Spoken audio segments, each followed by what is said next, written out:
Thoughts of বিলালের মতন এত বিনয়ী আর সমাজসেবী মানুষের ফেসবুক পেজ হ্যাক হইয়া যায়, অথচ 3 হাঙ্গাইলা বেড়া 2 হাঙ্গাইলা বেড়ি প্রকাশিত তাদের পেজ হ্যাক হয় না। আসলে ভালো জিনিসের আজকাল কেউ মর্ম দিতে জানে না, বাজে জিনিসটাই মানুষ অ্যাকসেপ্ট করে আর এগুলা নিয়ে তারা ভিউ ব্যবসা করে। মানে ফেসবুকটার মধ্যে ঢুকা যায় না, তাদের ঝগড়া ঝাঁটি একটা মেয়েরে কাইল্লানি থেকে শুরু কইরা ভাতের খোড়া বাপে জুতা বেচা না কি করে বস্তি, মানে কোনো আর অপমান অপদস্থ করার কিছু বাদ রাখে নাই।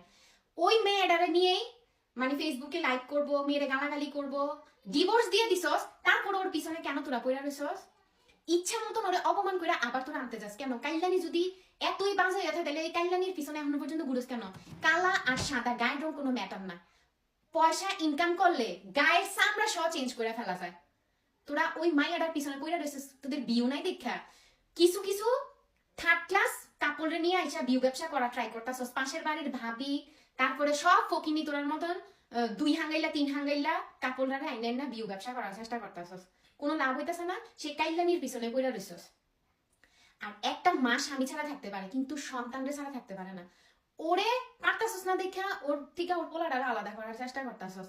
তোদের সমস্যা কি? তোদের যন্ত্রণায় ফেসবুক একটু ঢুকা যায় না? সারাক্ষণ খালি ওইটারে ছোট করবি আবার ওইটার পিছনেই ঘুরবি।